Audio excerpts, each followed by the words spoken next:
فرمایا لہم قلوب لا یفقہون بہا، اللہ پاک جل شانہ فرماتے ہیں جس کا دل قرآن کریم سمجھنے کا عادی نہیں، لہم قلوب لا یفقہون بہا، جس کا دل قرآن سمجھنے کے لیے تیار نہیں، وَلَهُمْ أَعْيُنٌ لَا يُبْصِرُونَ بِهَا، جس کا کان اللہ کا قرآن سننے کے لیے تیار نہیں،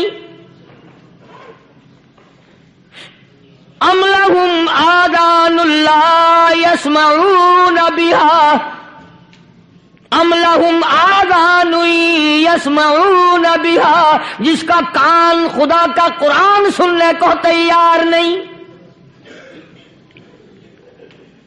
خدائی فیصلہ سنو، اللہ کے قرآن کا فیصلہ سنو، اللہ کے کلام کا فیصلہ سنو، جس کا کان میرا کلام سننے کے لیے تیار نہیں، جس کو میرا قرآن سن کے مزہ نہیں آتا، جس کو میرا کلام سن کے حلاوت نہیں آتی، جس کو میرا کلام سن کے لذت نہیں آتی، جس کی روح تازی نہیں ہوتی، جس کو لطف نہیں آتا، جس کو کیف نہیں آتا، جس کو سرور نہیں آتا، جو میرا قرآن سننے کو تیار نہیں، جو میرا قرآن آنکھوں سے دیکھنے کو تیار نہیں، جو میرا قرآن سننے سمجھنے کے لیے تیار نہیں، آؤ پھر خدائی فیصلہ سنو، فرمایا اولئک کالانعام،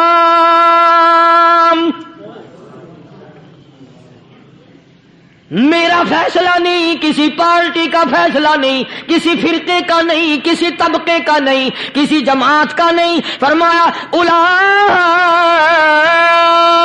الانعام، پیدا کرنے والا مالک و خالق کہتا ہے مجھے اپنی کبریائی کی قسم یہ سارے جانور ہیں،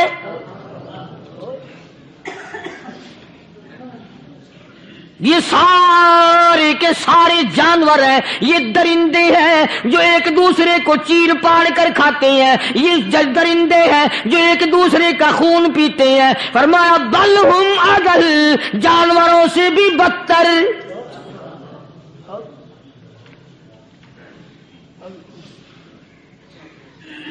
جس کے دل میں قرآن سن کر ترس نہیں، جس دل میں رحم نہیں، اپنے سے کمزور دیکھ کر جس کے دل میں شفقت نہیں، مہربانی کا مادہ نہیں، فرمایا وہ کوئی بندہ ہے، وہ تو جانور ہے، اور خدا غضب میں آ گیا، فرمایا بل ہم اضل، اس سے بھی بدتر۔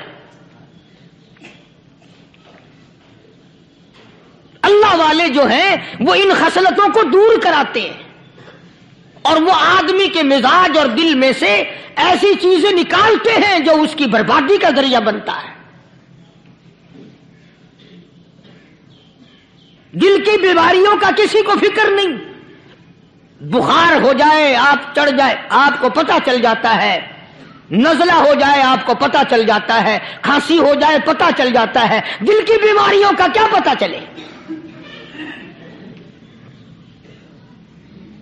صحابہ کرام رضوان اللہ تعالی علیہم اجمعین کی جماعت کے اللہ پاک کے محبوب حضرت محمد الرسول اللہ صلی اللہ تعالی علیہ وسلم نے دلوں کی صفائی کی۔ پہلے لوگ جھونپڑیوں میں کچے کوٹھوں میں رہتے تھے، نہ اتنی صفائی تھی نہ اتنی ترقی تھی۔ آج برتنوں کی صفائی دیکھو، کپڑوں کی صفائی دیکھو، مکان کی صفائی دیکھو، رات دن بس اسی دھندے میں لگے ہوئے، سارا دن برتن دھونے سے فرصت نہیں، سارا دن کپڑوں کے بناؤ اور سنوار میں فرصت نہیں۔ تو اللہ والے ایسے موقع پر بڑی عجیب بات کہتے ہیں، وہی مجذوب ہے، مجذوب علی رحمت کہتے ہیں بظاہر تو ہر شے میں بے حد صفائی، بظاہر تو ہر شے میں بے حد صفائی، مگر دل میں ہے گندگی انتہائی، بظاہر تو ہر شے میں چہرے کی صفائی، بدن کی صفائی، نہ جانے کتنی قسم کا صابن ہے، نہ جانے کتنی قسم کے پاؤڈر ہیں، نہ جانے کتنی قسم کے شیمپو ہیں، نہ جانے کتنی قسم کے کپڑے ہیں، کیا چال ڈھال ہے، کیا نئے نئے ڈیزائن ہے۔ مجذوب کہتا سب کچھ دیکھ لیا بظاہر تو ہر شے میں بے حد صفائی، مگر دل میں ہے گندگی انتہائی۔ جس یار کی بیٹھک میں بیٹھ کے کھانا کھایا، جس رشتہ دار کی بیٹھک میں بیٹھ کے کھانا کھایا، اسی کی بہن کو دیکھ کر آبرو پہ ڈاکہ ڈالنے کا پروگرام ہے۔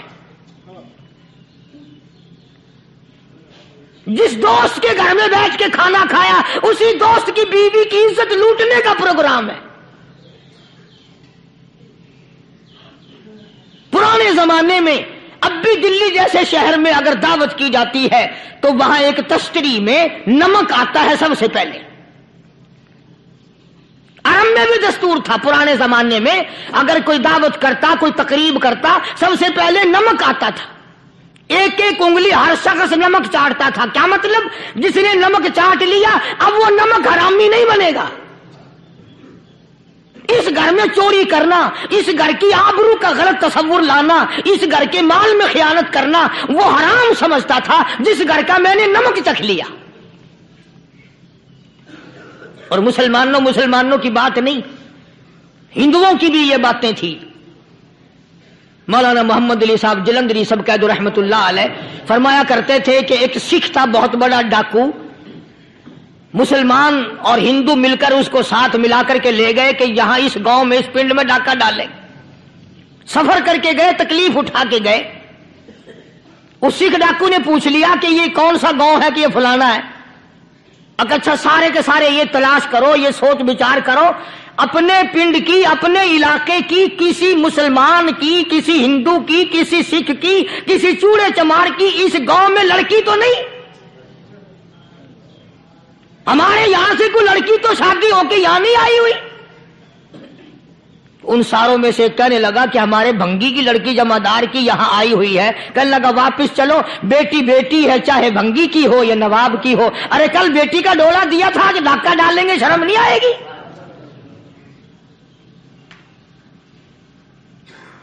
آج وہ تصور کہاں چلے گئے؟ اور ہم سب روتے پھرتے ہیں سکون نہیں، سکون نہیں، اطمینان نہیں۔ ارے اطمینان آئے گا کیسے؟ ہمارے دل بے ایمان ہے، نیتیں خراب ہے، آئے گا کہاں سے؟ صحابہ کرام رضوان اللہ تعالی علیہ مجمعین کی جماعت نے اس قدر اس بات پہ محنت کی اور کوشش کی کہ غلط لقمہ بھی پیٹ کے اندر نہ چلا جائے۔ چنانچہ میں علی الاعلان کہتا ہوں 1,29,000 صحابہ کرام، کالی کملی والے کے دیوانے اور پروانے، حضور کے یار جانثار، حضور کے ساتھ فاقہ کھانے والے، فاقوں مرنے والے، پتھر کھانے والے، اپنے بچوں کے ٹکڑے ہوتے ہوئے دیکھ کر لا الہ الا اللہ محمد الرسول اللہ کی صدا بلند کرنے والے صحابہ کرام کا یہ حال تھا۔ پیدل سفر کر کے جاتے تھے یہودی عیسائی، شام نکل گئے، فلسطین نکل گئے، ہندوستان آ گئے، 2 سال لگ جاتے تھے، اپنی جوان بیٹیوں کو مسلمانوں کے گھروں میں چھوڑ کے آ جاتے تھے۔ کبھی نگاہ نبوت نے جن کو رنگ دیا تھا، کبھی کسی صحابی پہ ذرہ برابر الزام نہیں لگا۔ ان یہودیوں کا، ان عیسائیوں کا یہ عقیدہ تھا کہ محمد صلی اللہ علیہ وسلم کے جو غلام ہیں ان کی نگاہ بھی پاک ہے، ان کے دل بھی پاک ہیں، ان کے ارادے بھی پاک ہیں، ان کے ہاتھ بھی پاک ہیں۔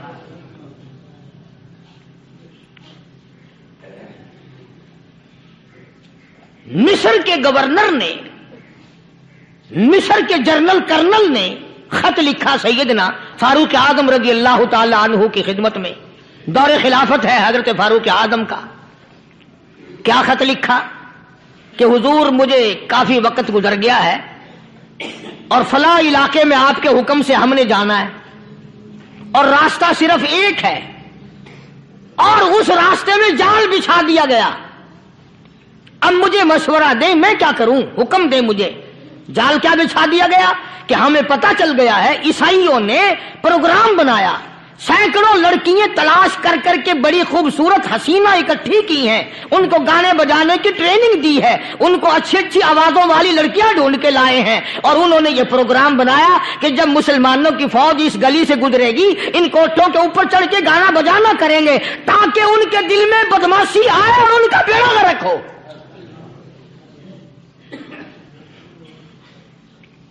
کبھی کافر کا یہ عقیدہ تھا کہ مسلمان کا دل بگڑا تو یہ گیا، اس کی نیت میں خرابی آئی اور یہ تباہ ہوا۔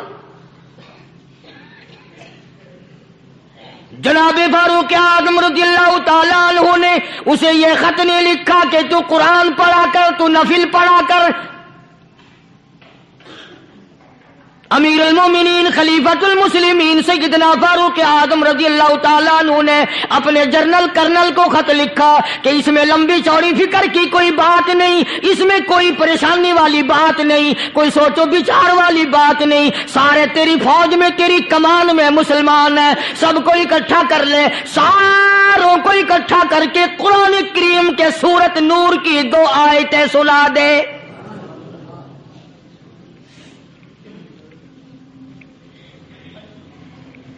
یہ بھی نہیں فرمایا کہ سزا سناؤ، اتنے کوڑے لگیں گے، جو خلاف کرے گا یوں قید ہوگی، یہ کورٹ مارشل کر دیا جائے گا، کچھ نہیں۔ جناب فاروق اعظم رضی اللہ تعالیٰ عنہ کی رائے دیکھو، ان کے خیال میں قرآن کریم میں اتنی بڑی طاقت ہے، اتنی بڑی عظمت ہے، اتنی بڑی کرامت ہے، کلام الہی میں اتنا بڑا شرف ہے۔ اعلان کر دیا، فرمایا اپنے کرنل کو ساری فوج کو، لشکر کو اکٹھا کر کے قرآن کریم کی فلاں فلاں آیت سنا دے۔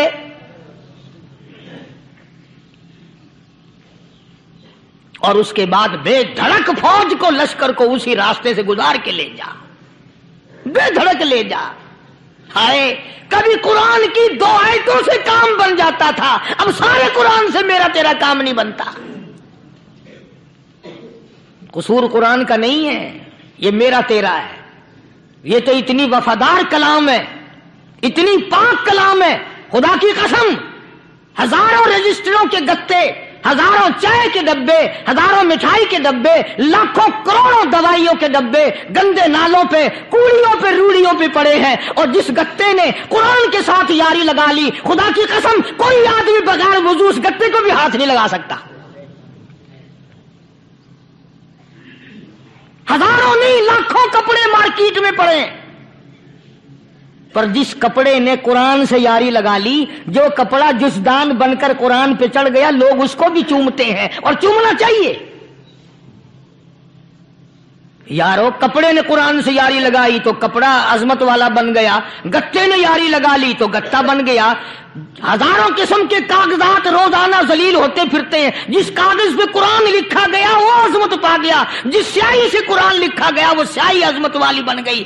ارے اگر مسلمان قرآن کو اپنے اندر پیدا کر لے، اس کی عظمت کو بسا لے، اس کو اپنا لاہ عمل بنا لے، اس کو اپنے سر پہ رکھ لے، تو کیا یہ بندہ قرآن کے ساتھ وفاداری کرے تو قرآن، کیا خیال ہے قرآن بے وفائی کر دے گا؟ یقین نہیں، یقین، اصل بات اعتقاد کی ہے۔ یقین کا تو یہ عالم بنا ہوا ہے کہ اگر کوئی چوری کا معاملہ ہو جائے اور کسی پر شبہ ہو، اگر اسے کہو کہ قرآن اٹھا دے تو دیر نہیں لگائے گا، اور اگر کہے کہ فلانی خانگاہ کا کنڈا مار دے کہ یہ کام میں نہیں کرتا۔ خانگاہ کے کنڈے پہ ایمان ہے، قرآن پہ ایمان نہیں۔ اس پر یقین ہے کہ پیر اندھا کر دے گا، اور یہاں یقین نہیں کہ جس خدا نے پیدا کیا اگر میں نے جھوٹا قرآن اٹھایا تو وہ برباد کر دے گا۔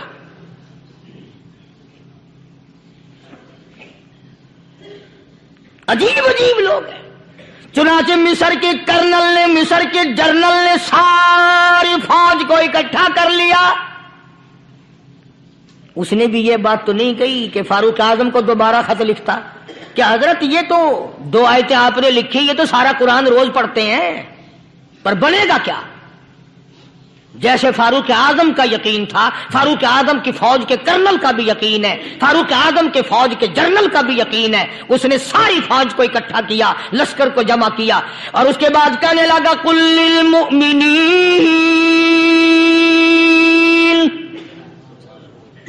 یغضوا من ابصارکم وَيَحْفَظُوا فُرُوجَهُمْ ذَلِكَ أَزْكَىٰ لَهُمْ إِنَّ اللَّهَ خَبِيرٌ بِمَا يَصْنَعُونَ۔ او لوگوں، خدا تمہیں کہتا ہے اپنی آنکھوں کی حفاظت کرو، اگر تمہاری نظریں غلط جگہ پڑی اپنی عزت کی حفاظت کرو، اپنی آبرو کی حفاظت کرو، اگر غلط نظریں پڑی غلط استعمال ہوئی، ان اللہ خبیر بما یصنعون،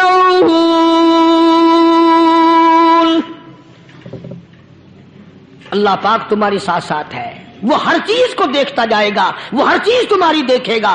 چنانچہ تاریخ شاہد ہے، ابن حشام نے لکھا ہے، ابن خلدون نے لکھا ہے، اور کئی مورخین نے لکھا ہے کہ جب مسلمان کرنل نے اپنی فوج کو قرآن کی 2 آیتیں سنائی اور اس کے بعد حکم دیا چلو، تمام کا تمام لشکر چل رہا ہے، ادھر ڈھول بجا، دھماکے بجے، گانا شروع ہوا، گانا بجانا شروع ہوا، ساری فوج نکل گئی، سارا لشکر چلا گیا۔ لڑکیوں نے دیکھا کہ یہ تو ختم ہو گئے، نیچے آواز دے کے کہنے لگی اور جانے والوں یہ ساری فوج کئی اندھوں کی فوج تو نہیں؟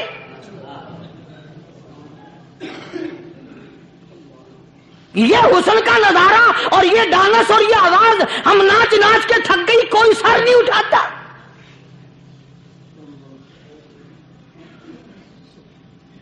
اور آج دیکھ لیں آپ،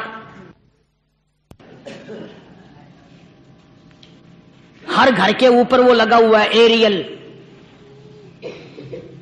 لعنت کا ایریل لگا ہوا ہے، لعنت کا ایریل۔ حاجیو تم کیا کہتے ہو کہ ہمارے گھر کا اس میں کیا بگڑے گا؟ خدا کی قسم وہ بگڑتا ہے، وہ دیمک لگتی ہے، وہ تباہی پھرتی ہے، تمہیں پتہ بھی نہیں چلتا۔ تم نے کیا سوچ رکھا ہے؟ مسلمان کرنل کے حکم پہ ساری فوج نکل گئی، ناچنے والی گانے والی لڑکیاں عیسائیوں کی حیران ہیں، کیا ہوا؟ لاکھوں کی تعداد میں فوج گزر گئی، کوئی نگاہ اٹھا کے نہیں دیکھتا۔ ایک مسلمان سپاہی گزرتا گزرتا نیچی نظریں کیے کہنے لگا سر کیسے اٹھائے، نگاہ کیسے کوئی اٹھائے گا؟ یہ سارے کے سارے اللہ کا قرآن سن کر آئے ہیں۔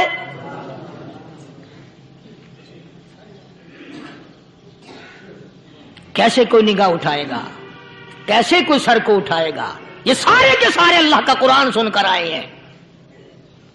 ان کا عمل ہوا نا قرآن پہ، ان کے عمل کا کتنا بڑا اثر پڑا۔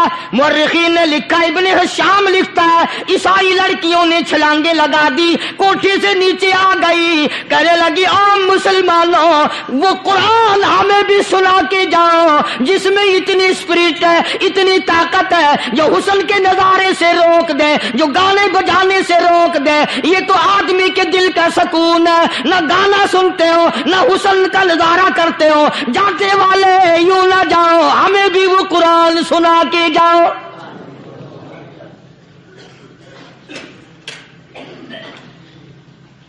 اس قرآن میں کتنی بڑی طاقت ہے، وہ کتنی عظمت ہوگی، اس میں اس کلام میں کتنی برکت ہوگی، جس کلام میں یہ تاثیر ہے کہ وہ ایسی ایسی چیزوں سے روک دیتا ہے۔ چنانچہ ایک مسلمان سپاہی چلتا بھی جاتا ہے اور کہنے لگا وَقُلْ لِلْمُؤْمِنِينَ وَقُلْ لِلْمُؤْمِنِينَ، قرآن کی آیت پڑھ کے سنائی۔ سینکڑوں نہیں بے شمار لڑکیاں ایک مسلمان کی زبان سے اللہ کا قرآن سن کے کہنے لگی اور جانے والوں چھوڑ کے نہ جاؤ، ہمیں بھی کلمہ پڑھاؤ۔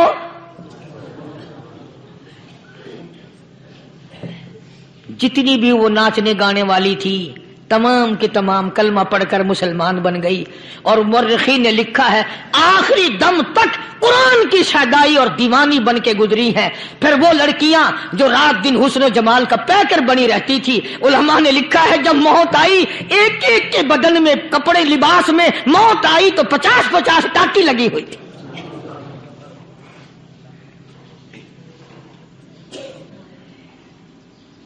بظاہر تو آج بھی بڑی جھاڑا پنجی ہے، بڑی صفائی ہے، بڑی دوڑ دھوپ ہے، اسی کو مجذوب الالان کہتا بظاہر تو ہر شے میں بے حد صفائی، مگر دل میں ہے گندگی انتہائی، کبھی اس کے دھوکے میں آنا نہ بھائی، یہ سب ہے رعائی، یہ بس ہے رعائی، یہ تو چیز ہی کچھ نہیں۔ بڑے بڑے دھندے ہم نے پلٹتے دیکھے، بڑے بڑے نظام بگڑتے دیکھے۔ محمد عربی صلی اللہ تعالی علیہ وسلم کے دربار میں بڑے بڑے لوگ آتے تھے۔ اللہ غنی، نگاہ نبوت نے جس کو رنگ دیا، سبحان اللہ، پھر قیمت بن گیا، وہ اسلام کی دولت سے پیچھے نہ ہٹا۔ کوئی پیچھا پھر کے دیکھا ہی نہیں کہ ہم کیا کر رہے ہیں۔ ایک لذت تھی، ایک کیف تھا، ایک سرور تھا صحابہ کرام کو۔ کہاں سے وہ چیز ہم لائیں، کیسے ہم میں وہ چیز پیدا ہوگی؟ جنگ بدر ہوا، بڑی بہترین بات ہے، توجہ لکھ کے لے جاؤ، انشاءاللہ قبروں میں دعائیں دو گے۔ جنگ بدر ہوا، 70 سے زیادہ کافر پکڑے گئے، مدینے میں پکڑ کے قیدی بنا کر کے لائے گئے۔ تنگ دستی کا زمانہ ہے، 1 سال نہیں ہوا مسلمان اجڑ کے آئے تھے، مار کھا کے آئے، پریشان ہو کر آئے، دن دولت چھوڑ کر لٹا کر آئے، ان کے پلے کیا تھا؟ شام کا وقت ہوا، مدنی کریم صلی اللہ تعالی علیہ وسلم نے مسجد کے دروازے میں کھڑے ہو کر اعلان فرما دیا، کون ہے، کون ہے جو میرے مہمانوں کو کھانا کھلائے؟ اور وہ مہمان کوئی شہنشاہ نہیں تھے، ہیں بھی کافر، ہیں بھی اسلام کے دشمن، آئے بھی صحابہ کرام کو مارنے، میدان جنگ سے پکڑ کے لائے گئے، جنگی قیدی ہیں۔ اس نبی کی طرف کبھی منہ کیا کر جس نبی کا تو غلام ہے، امتی بنا پھرتا ہے۔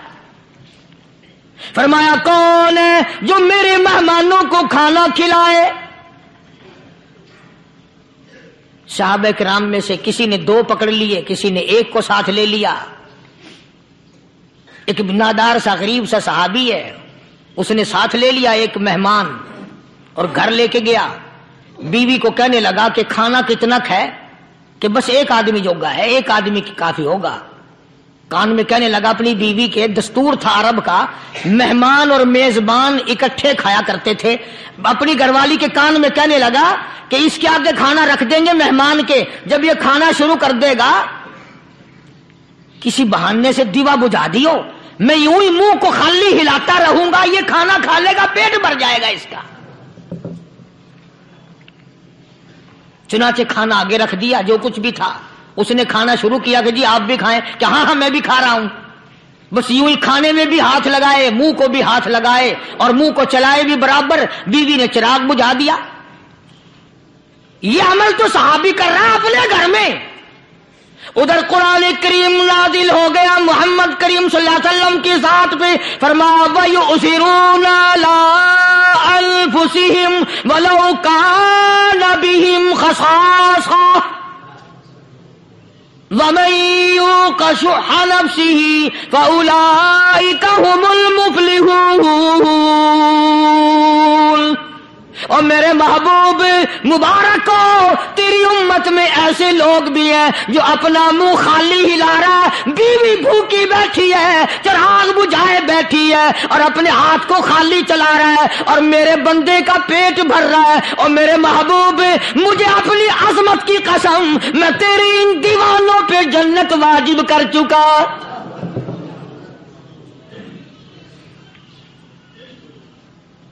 اب حضور صلی اللہ علیہ وسلم نے تو ان کو نہیں سکھایا تھا کہ تو جا کے ایسا کرنا، قدرتی مزاج ایسا بنا دیا تھا۔ ایک اور موقع آیا مدینے پاک میں، جنگی قیدی اور جگہ سے اسی طرح سے آئے، ایک صحابی ایک اور آدمی کو، جنگی قیدی کو کافر میں گھر لے گیا۔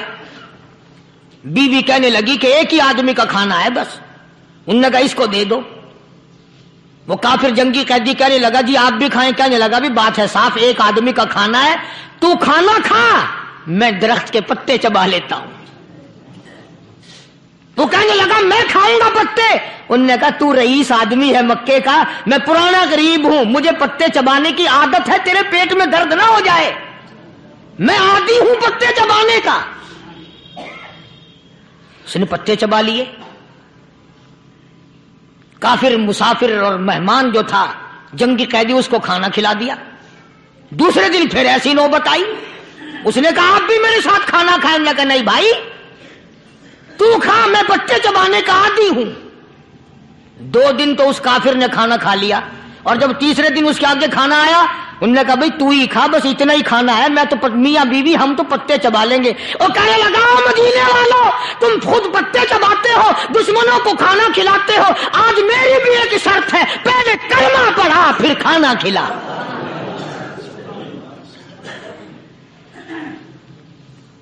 آج میری بھی ایک شرط ہے.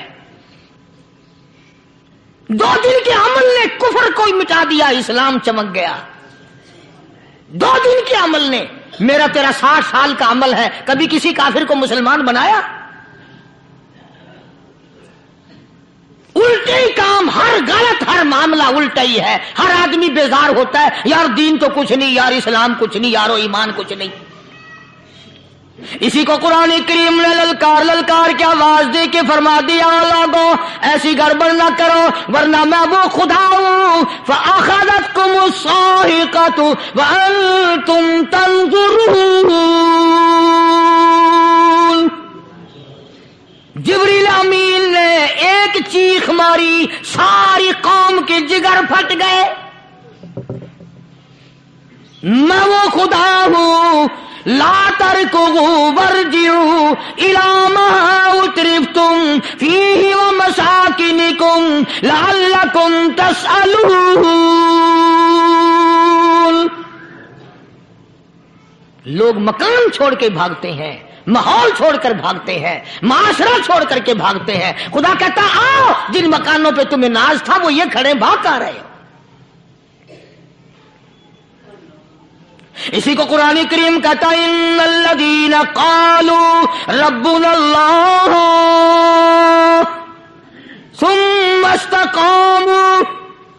وہ آدمی جس نے لا الہ الا اللہ محمد الرسول اللہ صلی اللہ علیہ وسلم پڑھا, اللہ کی توحید کا اقرار کر لیا, او میرے مالک تیرے سوا میرا کوئی مشکل کشا نہیں, حاجت روا نہیں, میرے دل کے بھید کو جاننے والا نہیں, میری بگڑی بنانے والا کوئی نہیں, اجڑوں کو بسانے والا کوئی نہیں, کھیتی کو آباد کرنے والا کوئی نہیں, ایک دانے سے سینکڑوں دانے بنانے والا تیرے سوا کوئی نہیں.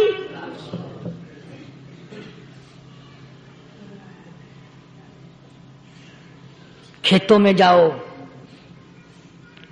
کبھی یہ تو سوچو کہ دنیا میں حکومتوں نے کتنے مل لگا رکھے ہیں, چینی کے, شکر کے کتنے مل ہیں, کتنے ڈیپو ہیں, پھر بھی قلت ہو جاتی ہے.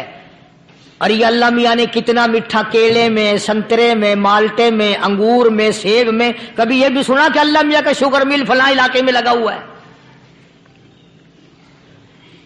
کبھی یہ تو دیکھو کہ یہ قدرت کاملہ کے سوا اور کون پیدا کر رہا ہے. فرمایا جس نے اللہ کی توحید کا اقرار کر لیا, محمد عربی صلی اللہ علیہ وسلم کی ختم نبوت کا اقرار کر لیا, خدا کے بعد خدا کوئی نہیں, مصطفیٰ کے بعد نبی کوئی نہیں. پھر قرآن نے شرط لگائی ثم استقاموا, پھر اس پر جمع رہے, ڈٹا رہے. یوں نہیں کہ کبھی ادھر لڑک گیا کبھی ادھر لڑک گیا. لوگ تو بدل جاتے ہیں, لوگوں کا کیا ہے. پچھلے سال کی بات ہے, یہیں مغرب کی نماز کے بعد گرمی کے موسم میں یہاں بیٹھا ہوا تھا باہر, آگے شہر کے وہ آدمی, وہ کہنے لگے جی ایک کام آئے ہیں. میں نے کہا کیا؟ کہ 25,000 روپے چوری ہو گیا ہمارا, بتاؤ ہمیں. میں نے کہا بھی مجھے کیا پتا. میں نے کہا نہیں سارا شہر کہتا ہے کہ قاری نہیں بتا دیتا ہے. میں نے کہا اچھا یہ یوں نہیں جانے کا. میں نے کہا پھر آدھے لوں گا.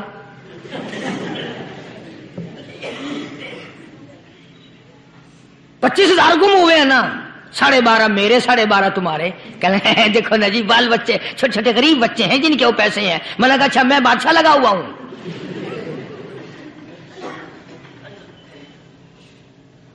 انہوں نے کہا جی سودا مہنگا. میں نے کہا پھر کہیں اور چلے جاؤ. کتنا میں نے سمجھایا نہیں ماننا کہ اگر ہمیں یوں پتہ چل جائے مولویوں کو ولیوں کو تو پھر یہ لاکھوں کروڑوں پولیس والے رکھنے کی ضرورت ہے بھلا؟ اتنی بڑی فوج کا رکھ کر کیا کریں گے ہم؟ اربوں روپیہ فوج کا خرچہ ہے. 2 ولی، ایک ولی کو اس بارڈر پہ بٹھا دیں گے، ایک ولی کو اس بارڈر پہ بٹھا دیں گے.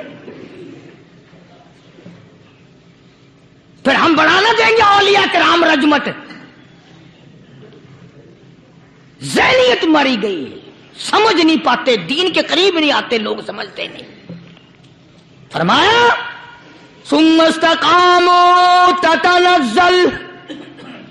تتنزل علیہم الملائکۃ الا تخافوا ولا تحزنوا وابشروا بالجنہ التی کنتم توعدون.